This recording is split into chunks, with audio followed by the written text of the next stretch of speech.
All right, Mark chapter 7. We finished last week on that little bit of a bewildering text in 24 through following, 24 to 30 technically.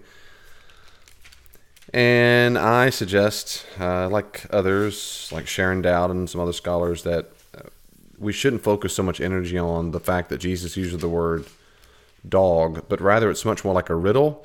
In Matthew's gospel, there's an emphasis upon her having faith before someone's healed. That's not here. In Mark's gospel, it's not about faith. The assumption we should probably read into it, is that it's clear she does have faith. Why is that? In verse 25, because she falls down at his feet and begs in verse 26. Well, in Mark's gospel, that means she has faith. Remember, in Mark's gospel, faith means something like to have confidence in Jesus' capacity to usher in the kingdom of God, to heal the sick, exorcise demons, forgive sin, and so forth. So his capacity, he has authority to do it. So she already has faith. Instead, it's more like a riddle. And I think we're supposed to read the riddle, you might say, by understanding the differences of the word children and dog. For children to be fed first, and the dogs, they're children, descendants of Israel, is an idea. You don't throw it to the dogs, of course not, but even the little children. And then she changes the word, and that word is used later on in 10:15 as a little child who comes to Jesus. Remember, he says, "Let them come to me, do not prohibit them," and so forth. I think the woman understands. She gets faith properly. That is, I come at you as a Gentile lady without expecting and entitled. I'm not entitled. I'm just begging. I'm just begging. And I think that's it. I think in a nutshell, that's it. And in my humble opinion, it's kind of an odd way to get at it, but I think that's the point. Had she said, no, children dogs deserve the crumbs or whatever, I think he'd say, no, you don't understand how I do this. You can beg me for things, but you come at me with proper faith, and that's how it happens. And that's exactly, she responds well. And he says that specifically. I mean, verse 29, because you have said this, go your way, it's already happened. So she says, children, aka her, that is one who comes to him properly as a child, they deserve to have the sustenance, the food, even as a Gentile. In a moment, we're going to see that's precisely what happens with a big fat group of puppies, Gentiles. But we're not there just yet. There's something else that happens first. In verse 31, that's where we'll pick back up. He returned from the region of Tyre and went through the Sidon to the Sea of Galilee. Now, he's going back through this highly pagan town through the region of Decapolis. Just remind you, Decapolis, Deca for 10, Poleos, 10 cities. It is a Greek-speaking, non-Jewish Gentile territory, no doubt about it. And it wasn't far from Jesus at all, this area. So they brought him a man who was deaf and had an impediment in his speech. He couldn't speak well, and he certainly couldn't hear. And they begged him to lay his hand upon him. And what's going to happen? Well, I'll just read it first. And taking him aside from the multitude privately, he put his fingers in the ear, he spat, and touched his tongue. Notice how in Mark's gospel there in verse 33, he really emphasized the fact that Jesus takes him out privately. It fits Mark's theme of this mystery of the kingdom of God and the secrecy. Keep it away from people. He doesn't want the people to understand him in messianic role as someone who just has come to heal the masses. He takes them aside from the group, and he does it privately, and then he does something. It's a little different. This was a little weird because it reads like we would expect. If you read, there's different papyri called magical papyri, and not because they're magical by touching them, but their papyri is a collection of documents that have been discovered years ago, and it has a whole bunch of magical incantations written in it. And scholars use anything you can find in the ancient world that's been discovered to help illuminate any kind of ancient text, including the Bible.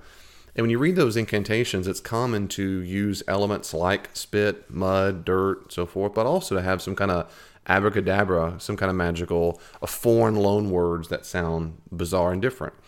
Well, of all the texts that in Mark's gospel that sound the most bizarre, in most people's opinions, of the healing, it's this one. Because unlike the other ones, like the woman who's it's already happened, the demon, she's already healed, right? It's already done. No big deal. The demon's left her, verse 29. Things like that. This is very different. This is a very hands-on approach. And the fact that he put his fingers in his ear is almost certainly symbolic of unblocking what is blocked. And to spit on his finger and touch the tongue is probably should be read as something along the lines of anointing it. So it's not that his spit is magical as it represents anointing the tongue to be set free. And he looks up to heaven, or the heavenly realms. Of course, that means we're supposed to really, of course, yeah, as you might say, God the Father. And he sighed. And this sigh is this inner longing, you might say, probably the best way. There's been articles written on that, just that verb, he sighed, because it's the only time in the whole gospel it appears. I think in the whole New Testament it appears, that exact word. And he says to him, Aphatha. Now, it's probably loosely based on an Aramaic term, which means literally be opened, open up. Well, that's interesting because that fits that whole magical papyri kind of thing. So he's got spit and these mannerisms and this foreign tongue, this foreign language.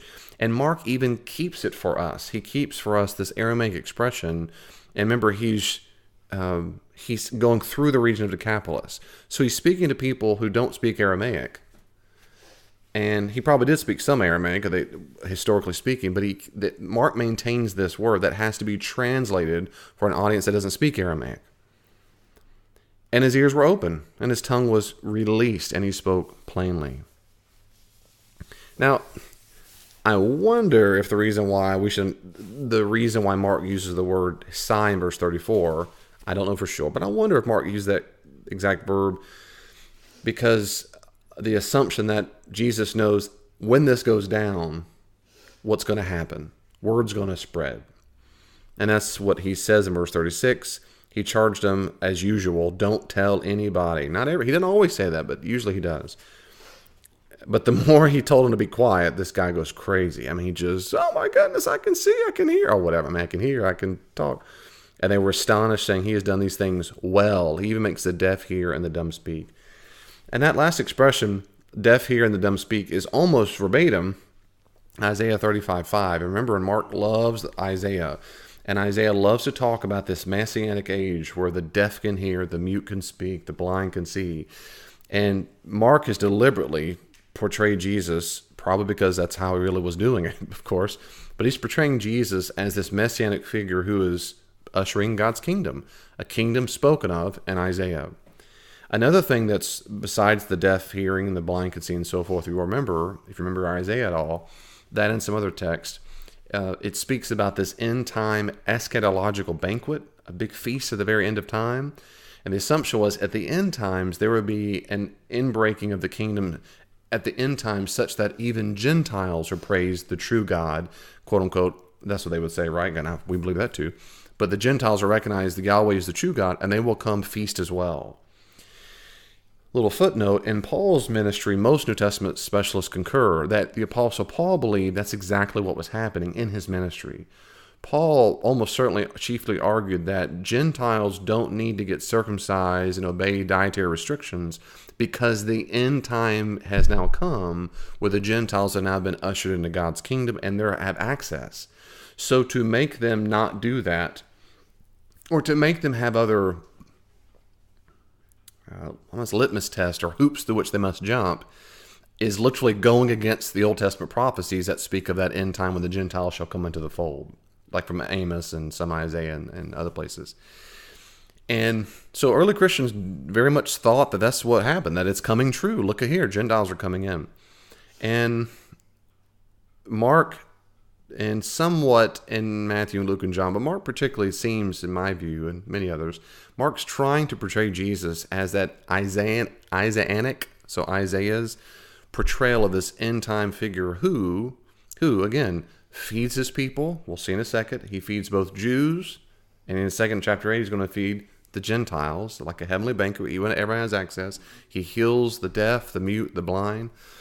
And those are exactly what people would expect to have happen. But he does so in this narrative in a way that a Gentile audience would have really appreciated. And that is, of course, he sounds more like a person, a magician, someone who's relying upon the gods. but a big distinction. So he uses the elements of spit in the foreign language. But what's very different here, of course, is he does not, the looking up to the heaven, ushering God, but he does not evoke the gods. He does not manipulate the gods. He doesn't make any kind of oath to the gods. He simply does it. And that is a chief distinction. When you read the magical papyri and other ancient texts, they didn't talk that way and they didn't do those kinds of things. So there are elements that are very similar that probably kind of smell like what they're used to, but it stands out as well as, even if you're a Gentile person who didn't know Judaism very well, and you kind of know what you expect to have happened with a miracle worker, you get some of that, but he still stands out as distinct because he doesn't do everything I just said. He doesn't evoke, he doesn't swear, he just does it. So he has some quote-unquote magical elements that they probably would have heard or seen as magical elements. At the same time, it's still distinct, very distinct. So is this Jesus doing what Paul later said to do? Being all things to all people, acting in a way that's familiar to their culture, and then putting in some kind of distinction as well? I never thought about that. Is this like Paul later on, I become all things to all people? I never thought about that. The safest thing to say is what almost every New Testament specialist will say, which is maybe Mark is. Mark's trying to make sure Jesus is all things for all people. Then historically, is that what happened? Probably so, just more, you have to make more arguments, I guess. The easiest thing to say is, for me, would be, yeah, that sure seems like what Mark is trying to do, for sure.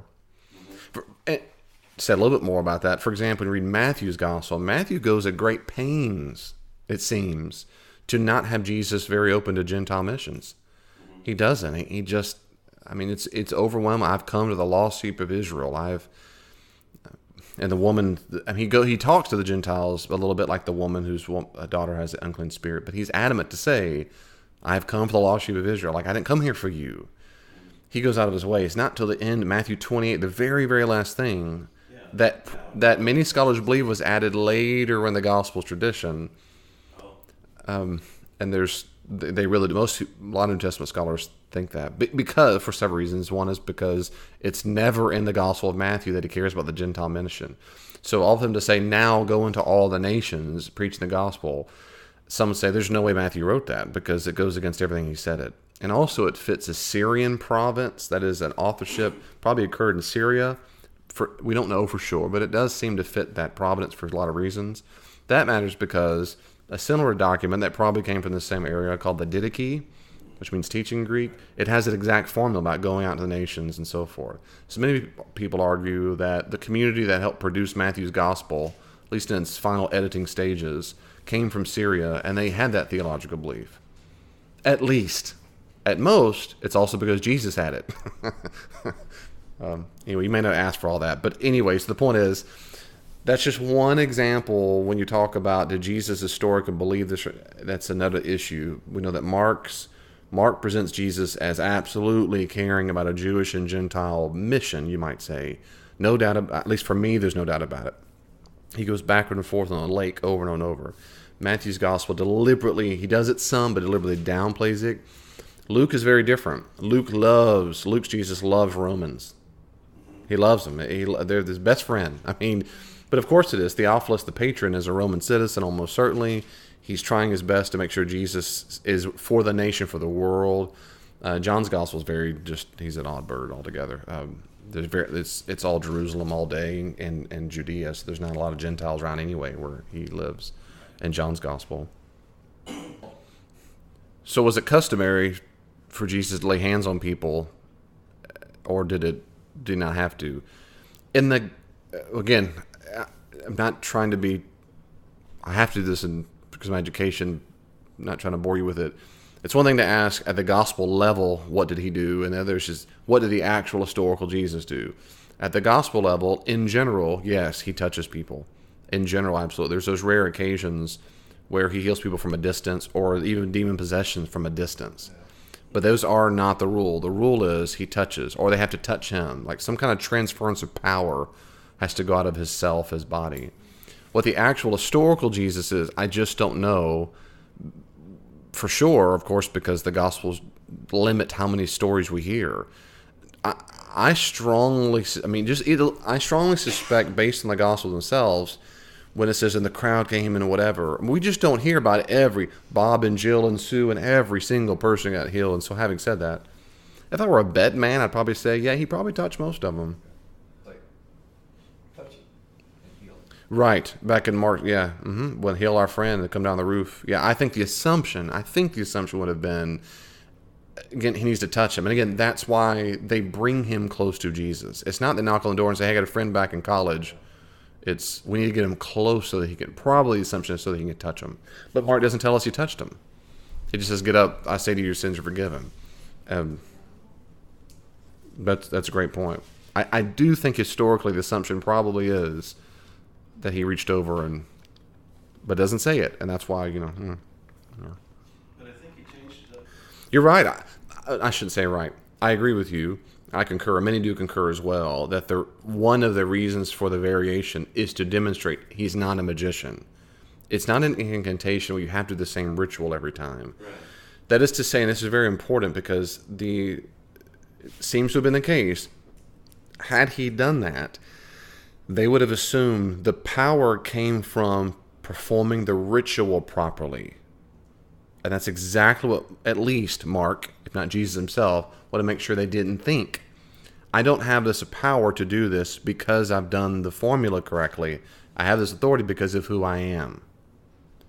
And so he doesn't do it the same way over and over and over. Yes.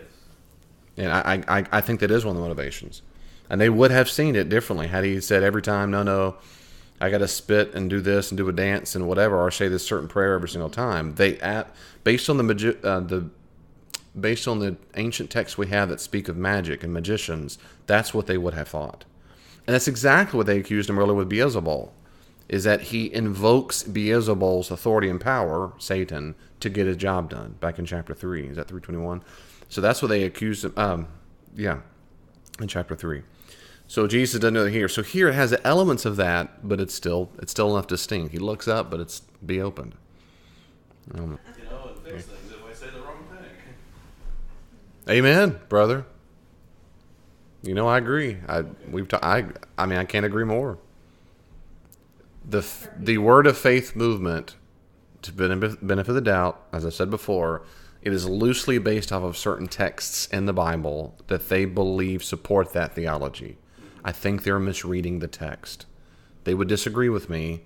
I think they're mistaken.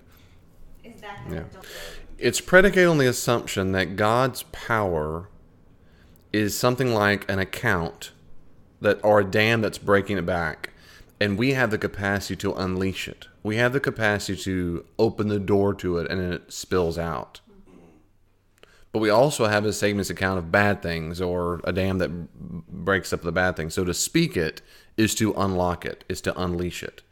And so God has a power set aside for you and for me, that with the right magical words, that is, I believe, I faith, I speak it, I agree, so forth, it unlocks it.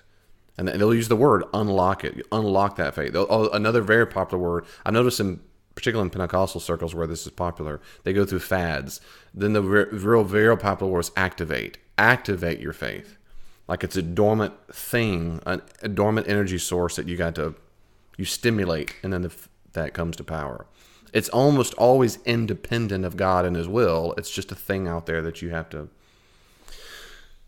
Yeah, I don't find that convincing. I find it antithetical to the New Testament understanding.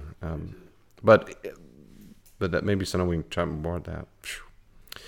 Chapter 8, I'm convinced, and you should keep reading this together, not as a different chapter, but this still goes together because Jesus, remember, is in Decapolis. He's still in the Gentile territory. He's still ministering. In those days, when again a great crowd had gathered and they had nothing to eat, he called his disciples and said to them, now notice how Mark puts this back then when this happened. I have compassion on the crowd. I have compassion, that same Greek word, and I feel it in my guts. Deep compassion on the crowd because they have been with me now 3 days and have nothing to eat. Notice last time he said this to a Jewish crowd, I have compassion because they're like sheep without a shepherd. You remember that? They're leaderless. These guys are being led, and in context, led by false shepherds. They think they're being led by these Pharisees and scribes, but they're led by false shepherds. They don't have a shepherd like me. In this context, he has compassion because they're hungry. So he's just deeply compassionate. These people are hungry. It's interesting in the Old Testament, if you look up 3 days, oftentimes 3 days anticipate some big event in the Old Testament. 3 days journey to blank. 3 days here, 3 days, something big happens in 3 days. So probably something, again, it's been 3 days leading up to, not only about the death and resurrection, it's 3 days lead up to. It's almost becomes a symbolic thing. But if I send them away hungry to their homes, they're going to pass out back on the way, and that word is on their way. That expression, entheodo in Greek, on the way will become a very, very important expression in the gospel, because Jesus will be on the way to the cross, on the way to Jerusalem, on the way. Anyway, he's not there yet, but he's giving seeds. That expression is going to be real big. They will faint on the way, and some of them have come a long way. So Jesus just genuinely has compassion. People have been listening to his teaching, getting healed for a long time, and he says, just go home. Well, they're not going to make it. This is way before coolers and getting fast food on the way back. Though they did have ancient fast food restaurants. They did, but particularly in urban areas. They had them in urban, not so much the rural areas. And his disciples said, well, how can one feed these men with bread here in the desert? And it's another question of the disciples, another form of what they asked before. Remember in chapter 6, it is, how in the world are we going to feed them, all these people? And he asked them, how many loaves have you? And they said, 7. Now, how many they had last time? Do you remember? 5. Yeah, 5 loaves and 2 fish. Now they have 7 loaves and, yeah, they had a few, in verse 7, a few small fish. Why does he use 7? Well, all kinds of answers have been given. Some to say because there were 7, but most interpreters say there's got to be more than that. Some say it's just Mark's view of variation. Why do 5 again? But 7 also is a symbolic number in the ancient world. Both Greeks and Romans and Jews all seem to pretty much agree that 7 was a number of completion and wholeness. That could be part of it. But also when you look in the Old Testament and the New a little bit, 7 is oftentimes associated with Gentiles. For example, there are 7 Noachic or Noah regulations. That is in the Old Testament, in Genesis, and most Jews concur, there are 7 things Gentiles should do to live righteous lives. Gentiles only have 7. Jews have all the Old Testament. Traditionally speaking, 613 commandments. Gentiles have 7. And some of those are loose alluded to even in Acts 15. So that's one idea. There's also 7 in Acts, and also in 1 Corinthians, he mentions the 7 tribes, the pagan tribes of Canaan. And I like to say, I have a suspicion, my own gut, is that 7 should be alluded to because it's Gentile. Whether it's the 7 Noachic codes or 7 of the tribes or something else, but I think it's allusion to that. But maybe nothing at all, maybe just because there were 7 loaves. But And he commanded the crowd to sit down on the ground, and he took the 7 loaves, and having given thanks, he broke them and gave them to the disciples to set before the people, and they set before the crowd. So again, it sounds like the Eucharist. It sounds like communion. That's what he does later on. And we're probably supposed to read it that way. We're supposed to realize this is what he has.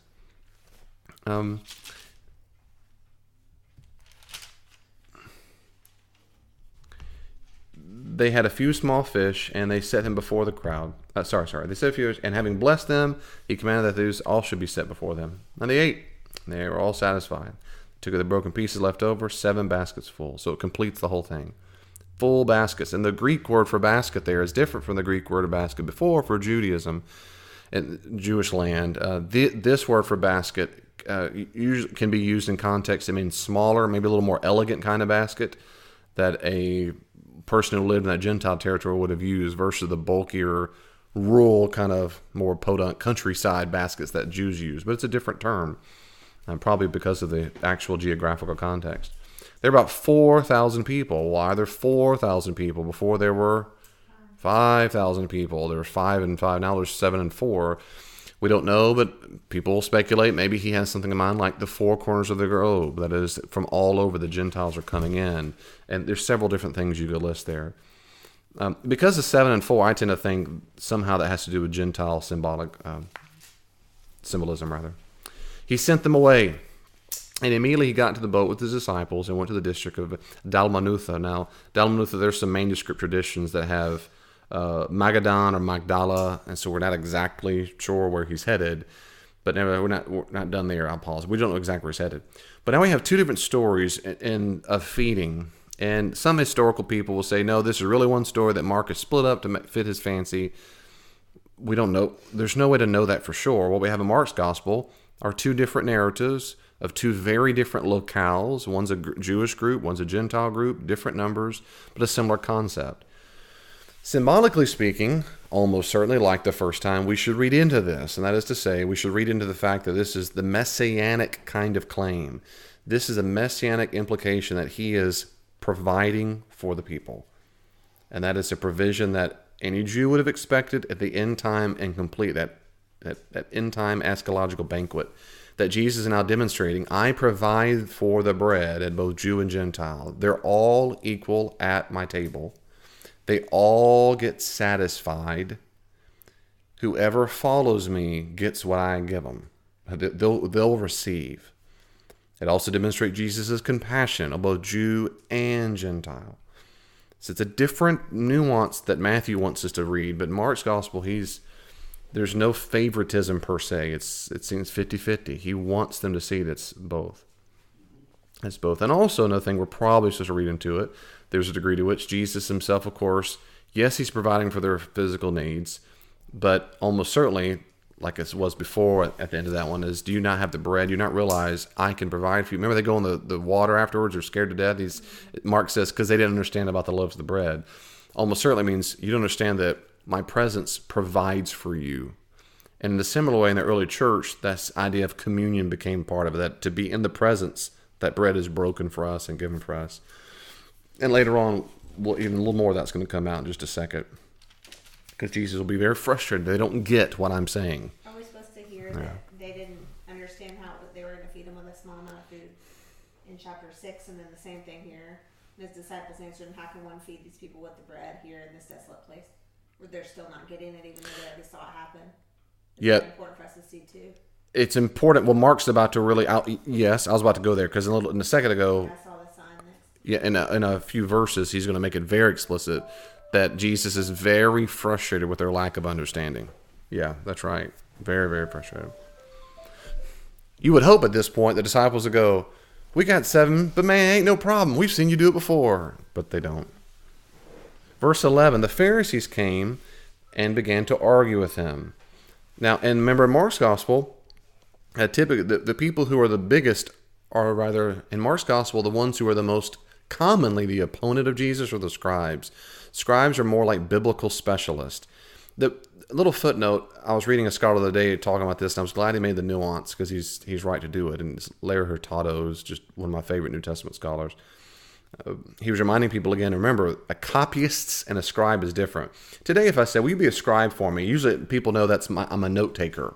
I mean, most people think that. Of course, it is from the Latin scripta, which means to write, or writer. But that's not what scribe means here. They are not people who copy text. They might be able to read and write, but they're not here to copy text and take notes. A scribe here is much more, again, like a Jewish lawyer, someone who knows their text well, and a biblical specialist. Pharisees are like them, but they seem to be more interested. They may not be as educated in the Bible, but they're really interested in purity laws. They're very interested that their local Jews, friends and family, live like Jews and do not ever blend in with Gentiles. Don't do it. So you have to stay ritually pure. And they were to kind of sort of, you might say, the purity police. But we don't have indication they walked around and just fussed at everybody. But rather they lived it out and probably literally were attractive to Jews because these are like the religious superstars. Like, Mom, I got to go to study under Rabbi Bob. I've got to. That Pharisee knows his junk. I mean, he is a pure guy. And they appeal. They got disciples. That's how Pharisees spread themselves, not because they were a bunch of hateful punks with AK-47s, or rather they appealed to the masses. It probably seems to large part. So that's why, just to remind you, because it's easy to forget this if you're not as accustomed to this scholarship perhaps, is to read Pharisee in the Gospels only through a negative light, because the Gospels present them that way. But we should remember, probably, just repeat myself, when Jesus and his disciples met Pharisees, people in the audience would not have booed. They would not have hissed. They would have hissed and booed at Gentiles and Samaritans and drunkards and cheats and tax collectors. They're the bad guys, not Pharisees. And Pharisees, as far as we can tell from the ancient evidence, including the Gospels, Pharisees argue with other Pharisees. They love to debate what the law is and how to understand it, how to live purely. So the fact that the Pharisees debate with Jesus demonstrates they would have seen Jesus as someone like a Pharisee, but he's bad at it. Your disciples don't even wash their hands. What is wrong with you? Why you don't? You're not even trying, man. I mean, you talk about God's kingdom and doing, and that's all good, but what are you talking? You just said you forgave his sins. You've gone. It's like you're one of us, but you've gone crazy, and that's probably how we should understand it. But he's not just loopy. He's gone crazy. The fact that we got to stop him. And remember, way back in chapter 3, when he finally, forgave sins, or at least assumed he had the prerogative to declare sins are forgiven. It's there with the Pharisees, scribes, and the Herodians. That is, people who were in cahoots with the people who work in Jerusalem to have him killed. So in the Gospels, when you read the word, you're kind of like, uh-oh. But in the ancient world, they would probably not have said, uh-oh. So the fact in verse 11 they come to argue with him is exactly what we expect Pharisees to do. It doesn't mean they're all mean. That's you argue about the text. Seeking from him a sign from heaven to test him. Now, of course, this is Mark's commentary. Mark's saying it's to test him. We learned in the early church that testing people to receive a sign is quite common. We see this. It shows up all the time in John's gospel. The word John prefers where Mark prefers the word power act. We might use the word miracle. It's not miracle. It's power act, this dynamite act, this power act of God. John prefers the word sign in John's gospel, and the Simeon. And sign only appears 7 times. He'll use it 7 times. Every time there's a particular narrative. And he sets up a teaching discourse almost every time. But in Matthew, Mark, and Luke, he does use the word power act and sometimes use the word sign. Sign is a negative implication in the synoptic gospels. It's positive in John. Typically. So here when sign is used, though in ancient Judaism of the Old Testament and the New Testament era, sign could be a positive thing. In Deuteronomy, true prophets are supposed to show signs or authenticating marks that they are from God the Father. They're supposed to do that. The Apostle Paul tells the Corinthians, we came with you working wonders and signs of a prophet. We've showed the proofs in the pudding. So the fact they're demanding a sign from heaven is not some anti-Jewish thing to do. It's exactly what they expect good religious Jews to do. Right? They're the, quote, shepherds of their people. This guy surely is leading these people astray, so show us a sign. Well, we don't have all the context, but you put it in a gospel context. What's deeply problematic about this is Jesus has been giving them all along for those who follow. Right? For those on the inside, they've heard the parables explained. They've seen the healing. They've seen the blind can see, pulls God people privately. He's been doing all along.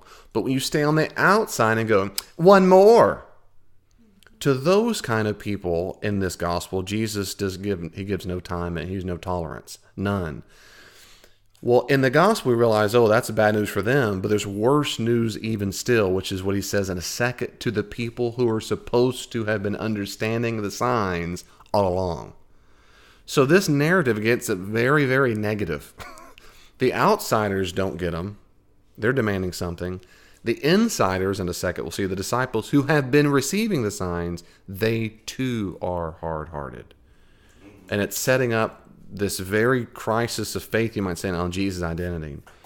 So they demand a sign, and it's to test him. Of course, test to see if he's the real deal. But there in verse 12, he sighed in his spirit, deeply in his spirit. That is probably, you might say, in his, not Holy Spirit. Spirit in that sense could be used. And only a few times, we might say inner person. He sighed just, why does this generation seek a sign? Why are you so hell-bent, heaven-bent on seeking a sign? Now, it probably means a sign from God. It can mean a different thing, but probably means in the passive way here. Passive means from God. That is, why do you seek an authenticating sign from God? I think the assumption is, when you've already seen so much from me, how can you be so obtuse? Truly I say to you, and the Greek is actually weird, if I give a sign to this generation, your translation probably has it like this, no sign will be given this generation. It's probably a Greekized way of saying a Hebrew word, like it's an oath. If I were to give the sign, it's like, heck no, I'm not going to, I'll be darned, we say in the South, but other words, I'll be darned if I give a sign. And it's the only time in the gospel where Jesus gives an oath. In fact, Matthew and Luke take the oath out. Because in Matthew's gospel particularly, he says, do not ever give an oath under heaven, above heaven, whatever, but let your what? Yes be your yes and your no be your no. If you remember, that's in Matthew's gospel. So he takes out Jesus' little oath here, but makes it some... The point is, I ain't going to do it. I'm not going to give you a sign. This generation ain't going to get it. And he takes off. There's no longer discussion.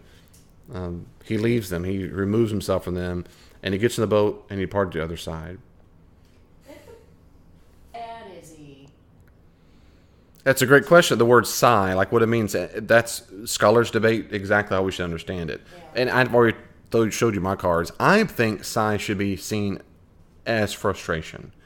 And because, for a few reasons, but one is because when it's used in context where something happens that Jesus don't want to happen. Like the guy, he's about to say, don't go tell people, and he seems, and in my opinion, the sigh goes, here we go again. Here he sighs again in frustration. But Jesus could have stopped that. He didn't have to heal his speech and his hearing. He could have just healed his hearing. That's right. And he wouldn't have told anyone. He would tell him. I'm Jesus. Never thought of that. What if he delayed it so he got his speech back a year? Yeah, that's right. Yeah. Yeah, yeah. I guess just... Is there any chance it was reverse psychology? Don't tell anyone. Don't tell anyone. Oh, yeah. So that you go out and tell everybody. Yeah. In Mark, I don't think so. I think in Mark's gospel, it's so powerfully deliberate that he wants people to shut their mouths because of this, what most scholars agree, the climax of the gospel, and it's about to happen in a moment. Jesus really does not want people to understand who he is without understanding what his role is. He doesn't have a problem, and you'll see in a second. You can get Messiah, you can get that, but you need to understand what it means for what my job description is. They will refuse to accept his job description, which is to go to the cross and die for the sins of many, to be a ransom. They don't want that, and I'm convinced. I think that mixed with don't go tell people because now it'll be all you want from me is you want from me, you want from me, you want from me, and you're gonna want from me versus you won't want me, you want from me. Which means it's not evincing the kind of faith that goes with the cross. Explore on those other arguments without saying they're more plausible than what you just said. Well, that's what I think. Yeah, that's yeah. So you're going to say something more? I don't know. I guess the picture of Jesus just sighing. It just used so closely. Amen. And in Mark chapter 9, he's going to say again. He'll talk about how frustrated he comes down the mount. What we call the Mount Transfiguration. He comes down and he's so frustrated that they cannot get it out of them. I mean, he's so upset. Verse 9, it's 9:19. O faithless generation, how long am I to be with you? How long am I to bear with you? Bring him to me. He's not smiling when he said. There's no way he's laughing when he says that. I think he's frustrated. He's that wit's end. That's a good whisper. That's my view. You know, I mean this nicely, but when that really Mark 9 for me is what really clicked with me several years ago. I wish it had clicked a lot earlier, but when it really clicked with me for what you just said, that is, I never perceived Jesus. I always, because of whatever reason, movies, TVs, whatever. He's just kind of a real nice hippie who talks about love all the time. When I read the Gospels clearly, I realized that's just not true. He's a multifaceted character who has various emotions and he's not a robot. He's not just a walking ain't Superman either. Anyway, Mark 9 is where for some reason it clicked with me, his deep, and I finally started accepting, dadgummit, he got frustrated. And back then, and I still do, I think, I don't want to frustrated me. Yeah. But what really validated me was when I got into ministry. And that really encouraged me because there are so many times I'm in ministry where I have been so tempted, and times I've gotten so frustrated at people's obtuseness, their villainy, their hatefulness, their rude. And I go, no, it's not Christian. Well, I go, well, Jesus. I mean, Jesus did it. Sometimes you'd have to sigh and say, "Dadgummit, this is ridiculous." Yeah. But that's not preached or taught, right? No, it's no now. And then we bring up things like turn the other cheek, which I'm convinced is not what he meant in Matthew. But anyway, whatever it's worth is I agree. I also for years didn't typically picture Jesus as one who sighed in frustration. Yeah. If that's frustration, if it's... I was thinking this section, you could read this to today. Just prove it. Yeah, I have actually. I think in my book I mentioned it too. You're right. That when skeptics and atheists say, well, if I saw God right now, put his name in the clouds.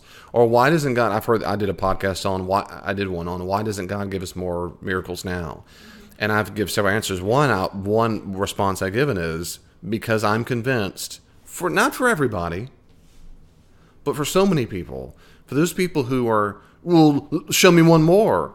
I'm convinced those people receive a sign will not evince the kind of faith Jesus is requiring. Now, I think other people might receive a sign and be convinced, but they're not desperately searching for it either. And that's the difference. I mean, when people are obsessed, and I've heard many atheists been asked for, what would it take? Well, if I saw some amputees' legs grow back in front of my face, if I saw I am God on every DNA cell, if I saw, and I go, oh, well, never, I mean, that's okay. And until that time, I won't believe. And what about the Gospels? What about everything Jesus already did? That doesn't count. Those are history. They're biased. What about the millions and millions of people who claim miracles? Have read the book Miracles by Craig Keener. Those are all hearsay. Well, hearsay. Okay, well, then notice you're running out of, then I don't believe you. I just, frankly, honestly, I don't. And then I always go, and that reminds me, and I've told people, and that reminds me what Jesus in his earthly ministry. He had the same problem of certain group of people. It didn't matter what he did; they weren't going to be happy. They're not going to be convinced. Well, and unless it's like a really cool. Yeah, and we've talked about this before. But William Lane Craig, he says it this way, and I really appreciate it. He says his view is that God keeps an epistemic distance. Epistemic from the Greek means a knowledge distance. He deliberately keeps us ignorant to a degree such that his presence is not overwhelming to us and we would lose the capacity to say yes. Having said that, it's also, he might say the same thing. He might have already said this, but again, it seems to me in Christianity, based on the Christian narrative as I understand it, God's goal for humans is not to know that he exists. It's to trust him. Yeah. Well, the first step is to believe he exists. Second step is to trust him. I'm not convinced that everyone who knows he exists would trust him. You see, that's the corollary. But I've met many people who say, no, I just put DNA, Jesus is here on every one of them. And then I would say, and I've asked people, then you would pick up your cross and follow him? Then? Well, I mean, see, that's the assumption it seems to be in most people is that's what religion is. It's intellectual assent. It's like, and I go, oh, well, that's like saying I believe Elaine exists, therefore I'm married to her. That's silly. You don't have a relationship with someone just because you know they exist. And then anyway, that's all. And I know that's different from people. What about people never heard? That's a different issue, and we've talked about that as well. And I have podcasts on that. But anyway, for the people who said if only then. The other thing I would say is, and I've said this in the podcast, I think I've said this before on my podcast, is that it is not tonight though, is that there's a group of people for whom if they knew God exists, it would make them outraged. That is, if Yahweh is on every DNA, they would say, then why do people die of cancer? Then it would make them outraged. Even if they said, no, he's the sovereign Lord and ruler, and he meets every single person at a certain age of 12 years old and says, I'm your boss. How many children love hearing I'm your boss? I mean, at what age would it be before? I'm just not convinced to meet God unless he met him in a way, which I believe is true, that he meets him and they only feel this overwhelming, maybe Lewis would say, help me here, attraction. That is, it feels like hand in glove, like, oh my goodness, you're God, I love you, I want to receive your love forever. And that's great. But then it's so overwhelming. We didn't have the kind of freedom that most Christians have typically argued that God wants us to have. Much like my children don't have the same amount of exercise of freedom if they're cleaning the room and I'm watching them do it versus I walk out of the room. They have the same amount of freedom, but they don't exercise the amount of freedom. Or the difference is when Elaine, a little bit now, of course, but certainly when first dating, she walked in the room and it was harder to concentrate versus if she's not in the room. Well, I have the same free will, but I'm both overwhelmed by her presence also and I want to give into it. I want to do that. Well, I think that's most Christians have historically argued that's like that with God. So having words on DNA does not evince faith at all. If it's to meet him personally, that's fine. But to meet him personally is not. It would be. You'd be overwhelmed by the love and presence. You no longer have the capacity to say. It's like having the person in the room when someone cleans. God wants to really see what we do with genuine, our moral freedom, what we do with it when we don't think anyone's watching, when we don't feel like anyone's watching. What do we do with the choices, and what do we do with the news of following him or not? And I think that epistemic dimension is true. What do you think he thinks about the people who test him? It's interesting. What about people who test God? People like sell everything. Thinking several things, but to keep it short, I often have heard in sermons, and I've seen taglines and vision statements in churches many, many times, along the lines of, God wants you to test him to demonstrate he can be trusted. I've heard that many. That's what faith is, being bold and courageous. And if you're not afraid, you're not going outside of your box, and you're not putting God to the test, and you don't know what faith is. I've heard that kind of stuff. When I've looked at verses and I've heard their explanation, I kind of see what they're getting at. I do, in my little footnote there, is in that you don't know you trust a person until you need to trust the person. Now, you don't really know it. Until you're lost, you trust the navigator. Then you realize I'm fully leaning upon this navigator's knowledge of where I'm going because I don't have a map. Well, I would say before, yeah, I trust him, but now I know that I trust because I'm living the trust as I'm saying, get me back on the right path. I get that. I'm trying to benefit the doubt.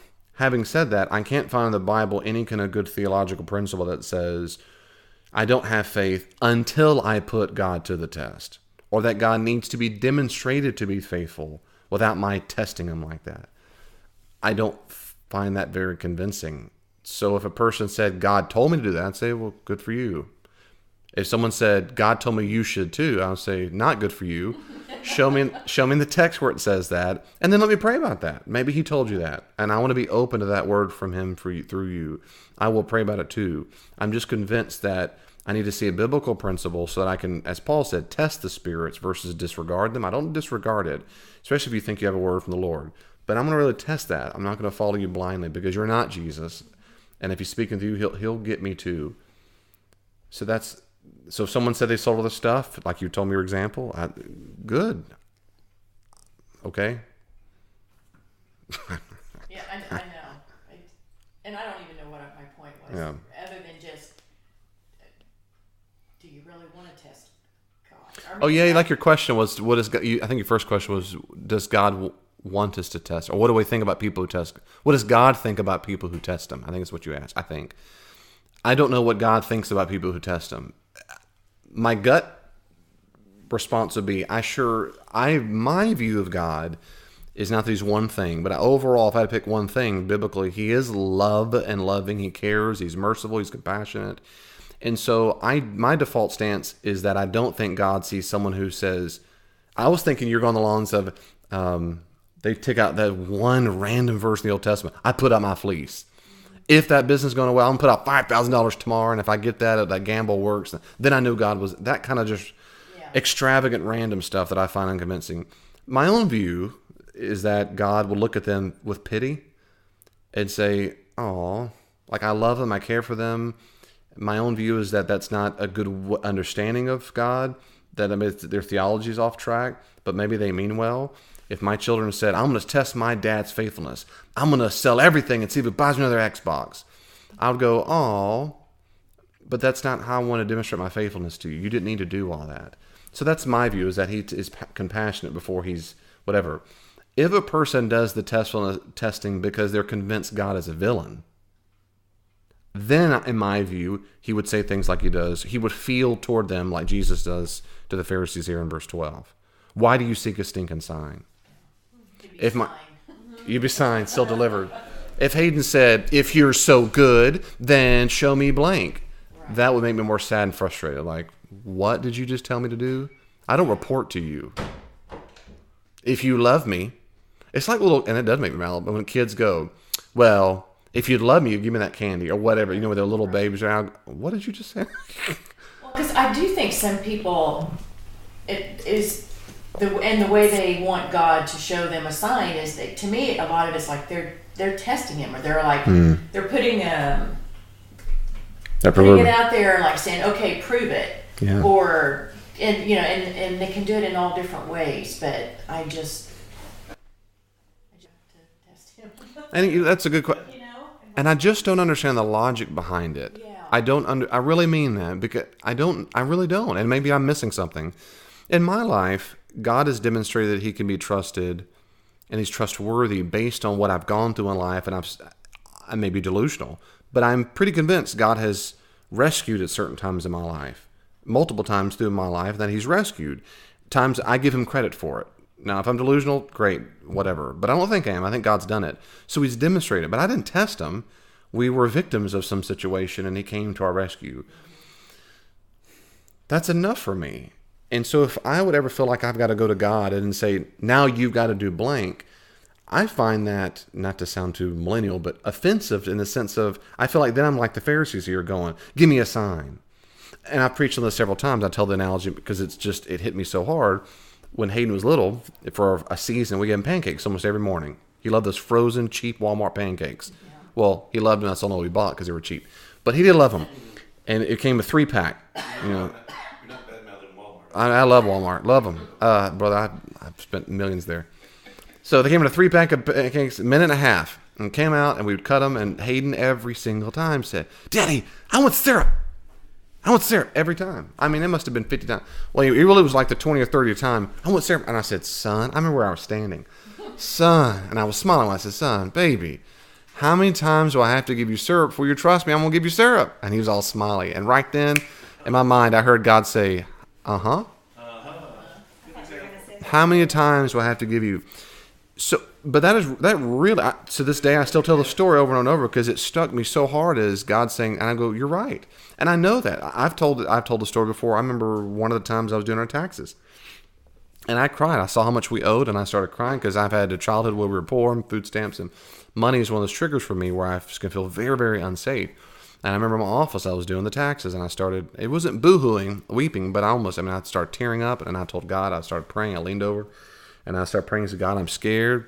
And right now I felt the sense of, almost his voice that said, do you trust me? And I go, I trust you, and God, I'm sorry. I know you've been so faithful. I'm not trying to have less faith, but this stuff triggers me. You know that. Yeah. And he said, do you try? I trust you, God, help me. And I'm tearing, all that stuff. And I've told the story. And a few weeks later, this random dude out of nowhere called up. I hadn't seen him in years and said, hey, I need to come over and visit.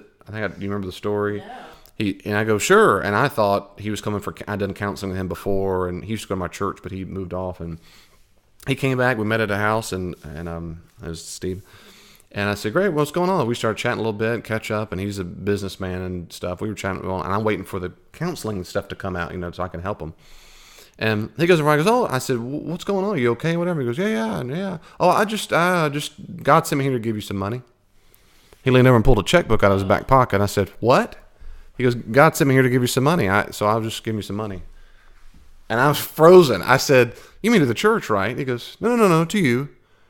I said, you mean to give for me to give to the church, right? And he goes, no, God sent me to give it to you.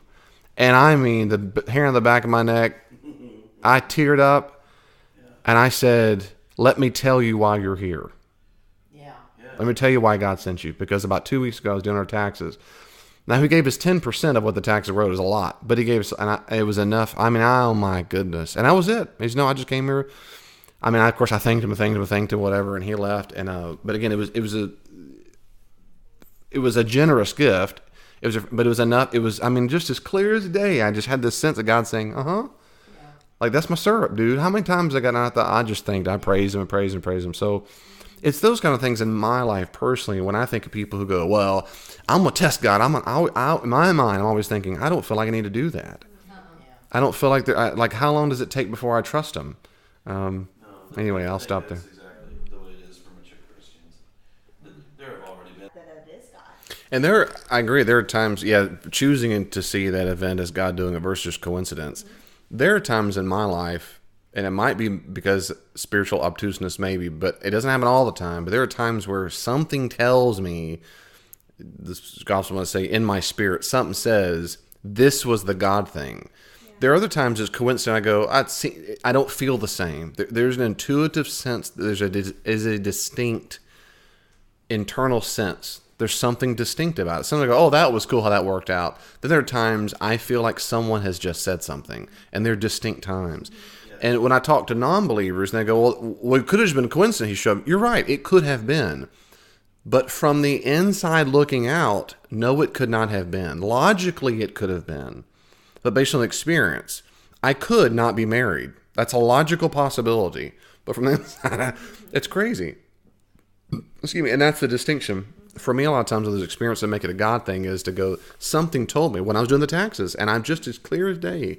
Clear as day was, can you trust me with this? I mean, just as I could tell you other times where God just clearly as day said something.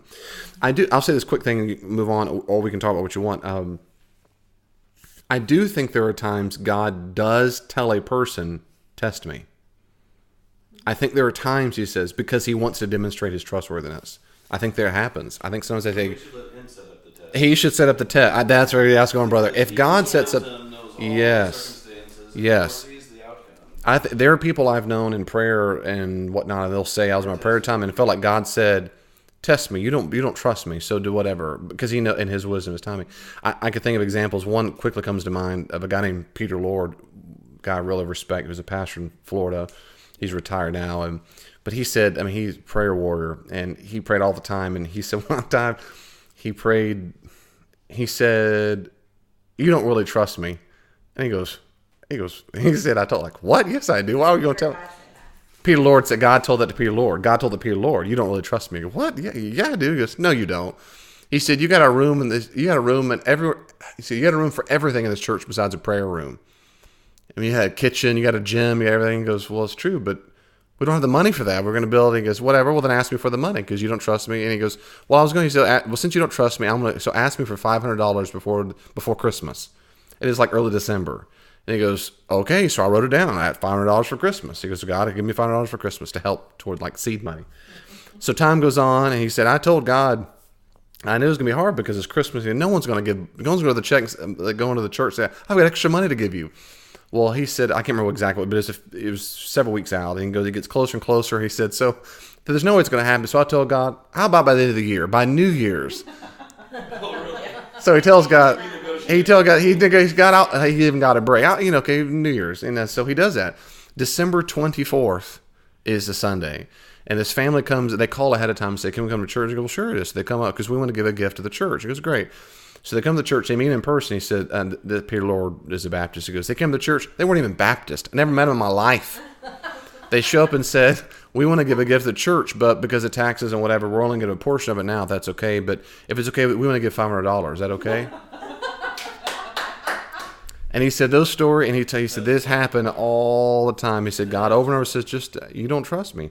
So people like having a bill and the exact amount comes for the bill that or whatever, things like that are. But that kind of, that's one example where God, of course, it seems to me, and I believe Peter Lord when God told him, you don't trust me. He had like major surgery. And I think in the early church, to wrap up verses 11 to 13, we'll do this last little section and we'll pause, is it seemed to I was going to say perorate, summarize what we just discussed, which has been helpful. It is part of the temptation of each human, including disciples, to both misunderstand who he is and what he wants, and to look for signs that we will understand. But Jesus doesn't work that way. He gives us signs that are his signs, his ways of doing things. And if we will stay on the inside and get it and not be hard-hearted, we'll understand it. And I think the challenge there, of course, with disciples is to follow him no matter what, check our own hard-heartedness so we can grasp the signs that he gives us and not keep demanding. Though, I'll be honest, I wish I could see more signs. I mean, I wish I saw miracles all the time and healings, and I think it'd be pretty cool. I've never seen an angel that I know of. I've never seen Jesus. Those things would be great, but I'm not going to demand it. But I want to try to get what he's given us and say, God, there's enough syrup here, David. Can you trust me with enough along the way? Verse 14, though, of course, we see here, not only the Pharisees don't get it, they're still on the outside. Even the inside group, they'd forgotten to bring bread. and they only had one loaf with them in the boat. And it's interesting because way back when, in the earlier in the gospel, when he sends them out, he says, don't take even a loaf with you, a loaf or whatever. Here they have one loaf. A lot of interpreters think this is supposed to be a deliberate play on the idea that Jesus himself is the loaf. It's a kind of Eucharistic communion thing. There's one loaf with him in the boat. He's with them. But he cautions them. He says, watch out.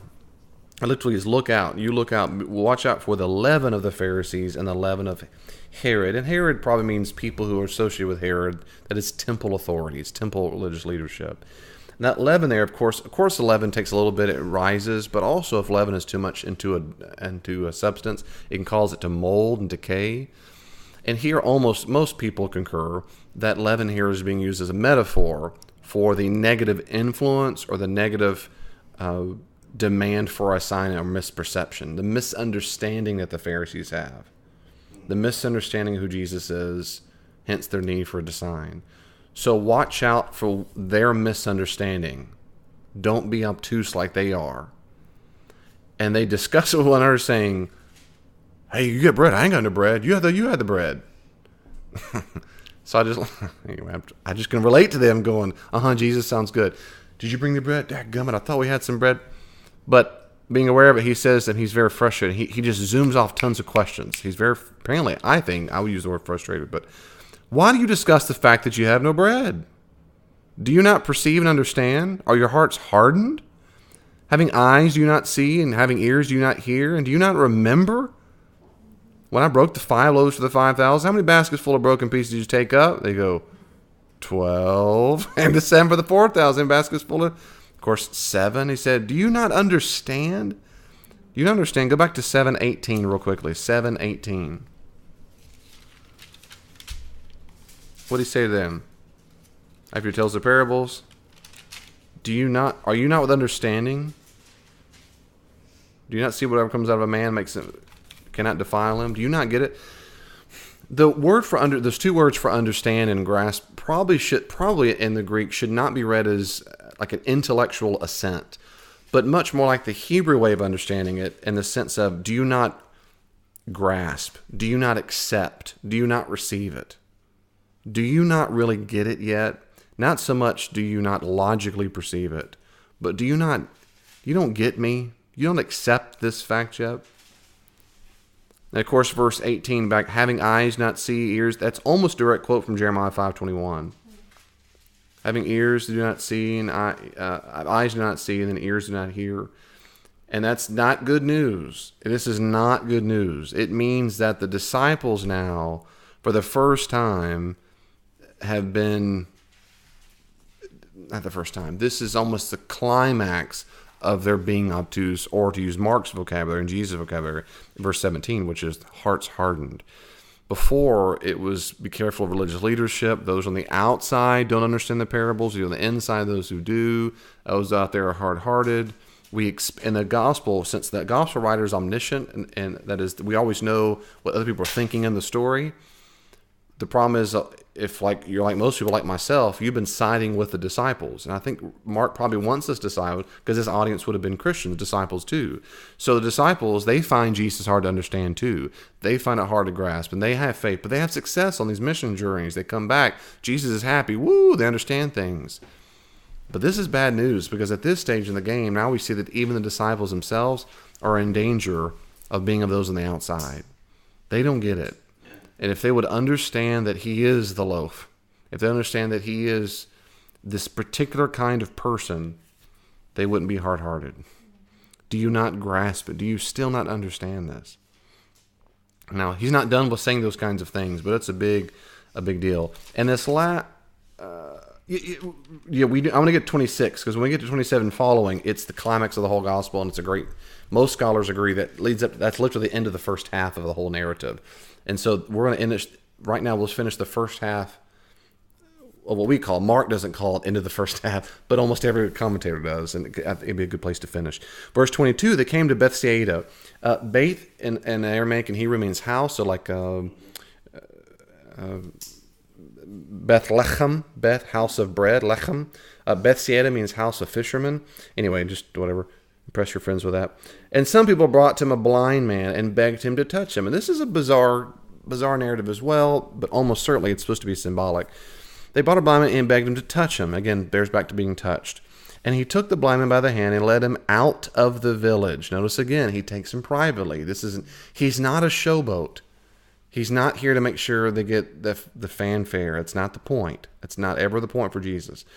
When he had spit on his eyes and laid his hands upon him, there's that medium using a spit, which is different. But again, in the ancient world, spit was considered medicinal. It was helpful, not just when mamas and grandmas wipe things off of a bobo, but it's kind of like that, and kids, let me lick that off. That reminds me, when Hayden was little, I took him to preschool. I used to spike his hair up because I thought it was cute, and he didn't have much hair, so a little bit of that spike was so cute. And I go and drop him off this old woman in the nursery every single time. She'd see him, go lick, and wipe that hair down. I go, oh, man, I worked hard. I told Elaine, I told her one time, I said, Elaine, I'm frustrated. I said, he looks so cute every time. Eventually she told, it wasn't that big a deal, but she told him, she goes, his dad actually likes their hair. And she goes, oh, okay. Made this face, but boom. Man, touched my son's cool hair. He spit on his eyes and he asked him, do you see anything? Now, almost certainly, Mark puts this narrative here on purpose. Do you see anything? Remember, don't look for signs. The seeing vocabulary. A blind person is trying to get seen. This is certainly indicative of the disciples and the Pharisees. People in general, obtuseness. They don't see. Remember what Jesus just said up a second ago? Remember this? Yeah, that's right. There you go. You have, and he's quoting from Jeremiah in verse 18, having eyes you do not see. So yes, Jesus is speaking to a blind man, but to put it here in the narrative, it's almost certainly to demonstrate what's going on in this part of his ministry. People have eyes but do not see. And this man has eyes. Do you see anything? Now, what's interesting is it's almost like a stubborn disease, a stubborn problem. Verse 24, he looked up and he said, well, I see men, or, I see people. They look like trees walking. It's like what I did before my LASIK. I had glasses for years. It's a blurry image is all they were. So I see kind of, but I don't see fully. And that's what almost every interpreter goes, that's exactly how Marcus portrayed the disciples. They kind of see. They've been his disciple, they're following, but they don't see.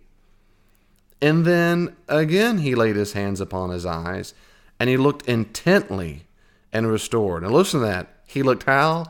Intently. Mark is trying to beg us to see. You've got to keep looking intently, and you'll understand and perceive it. Second time's a charm. And he's restored, and he saw everything clearly. And he sent away to his home saying, don't even enter the village. Just go home. Last time, the crowds were so big and crammed, they forced Jesus to find solitude and move on. Remember last time? Don't even go to your village. Don't tell people. Just go straight home. I'm not come here to be the showboat. And most interpreters agree, this is Mark's way of saying there's still hope. The disciples are hard. Are you hard-hearted? Do you not see? Are you da-da-da-da-da? But there's still hope. Maybe you don't see, but there's still some hope you can see. And what we're going to see in the gospel in a second is we're about to get next time around, as many consider the climax of the gospel. Who's this guy? Who's this guy who calms the winds and the waves? And then some people say he's a demon-possessed magician, chapter 3. His own family and friends say, oh, he's gone crazy. Others, Herod says, no, he's John the Baptizer, revived from the dead. Everyone, they're trying to figure out who he is. Who's this guy who he is? Jesus finally comes up and allows them to say what the demons have been saying all along. And it's part 2 they have a problem with. You can see who he is, but not see who he is when you do not understand his job description. And like the disciples, they kind of see, but they don't.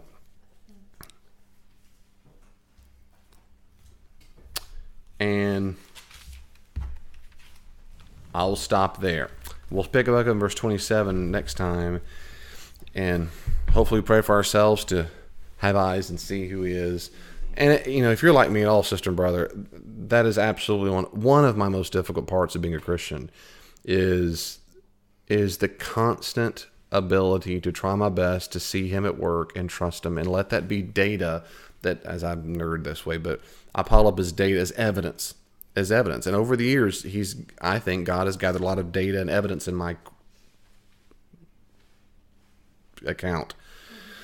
But it's got to keep building. It's got to keep building. I want to be able to see him at work. And the gospel's going to make it very clear. If you see him at work, he's going somewhere. And where he goes is to the cross. So it's not just data set up to say, he can heal me. He can give me a toy. He can give me blessing. He can provide my needs. It's he does these things to get us to follow him where he's going. And where he's going, in Mark's gospel particularly, is to the cross. And that's the very place no one wants to go. And we'll see in a second, the disciples even rebuke him. The same word Jesus used of demons. Peter rebukes Jesus. You've gone crazy, Jesus. No, you're not. That's not going to happen. They see, but they don't see. And that's the hard thing, because if you're like me, chasing, I don't know, good coats and heaters and luxury, and it's hard to go, well, Jesus has to be blessing that, right? Wink, wink versus no. Maybe he's leading us straight to a place. And in my recent career, choices reminded me a lot in my life constantly of the feeling that I really do think, and I think Lane does still too, that we were called here. And you talk about a constant reminder of the biblical example of God calling people through wilderness and through desert places and providing from them in the desert places. They didn't kick him out to a desert and he kills them. He gets rid of them. It's that manna from heaven every day. It's those kind of things. And I was reading, well, I'll stop there. Yeah. But anyway, we'll keep reading. Anything else? Let me pray for us. Thank you, Lord Jesus, again, that you're so faithful. You've shown your faithfulness. Yes. We praise you for that. We thank you for breakthroughs. We thank you. It's happy for me. It's exciting for me to think that so many of us can just go around the room and tell all the times that you've been so good. I will speak for myself and say that I'm still disappointed that my trust meter isn't where I want it to be. I'm so glad that I do trust you, but I sure wish it were more. I know I'm going to be like, as I'll say again and again, like the man in Mark 9 a little bit, that I believe, help my unbelief. I don't want that to happen anymore, God. I want to be able to a place where I didn't even have to say the second part. But nevertheless, in the meantime, I'm so glad that you're good and compassionate and loving. And you look upon us, I think, with deep mercy and, of course, forgiveness. And you see us as fledgling children learning how to run. And our pace is different and we stumble. And you don't get mad at us for stumbling. Help us, Holy Spirit, hear you clearly and trust intensely and not put you to the test on things ever. But know that if we are going through a testing period, that we need your help to see you clearly. It's not easy to see you clearly when going through particularly hard times, trying times, people were sick, loss of jobs, relationship breakdowns. We tend to only see the hurt and the pain, the sadness, the fear. So we need your help. We need your help to see clearly. Help us trust. And Holy Spirit, for those in this room and those who listen online, whatever it is that we're going through, where we need your ability to pick up our crosses, deny you, help us do that. Help us be reinvigorated again, once again in spirit, to be your disciples. And all that entails, that our lifestyles, our choices, with failure, still would be people who have given up everything to follow you. As the disciples are going to say later in the gospel, that they've given up everything to follow. There's no else to go. Help us be the kind of people who live that way each day. Give us the strength and the words and the ability to show your love at all cost, to be servants, to outdo one another and showing honor, as Paul says, and to be compassionate and forgiving and loving, that people would know us, that our faith, by our love, our faith would not be dead. It would be a living work faith that demonstrate we have faith by how we treat people and how we do things for the kingdom. And we love you. Love you. Thank you for loving us. Of course, Father, Son, and Spirit. Amen.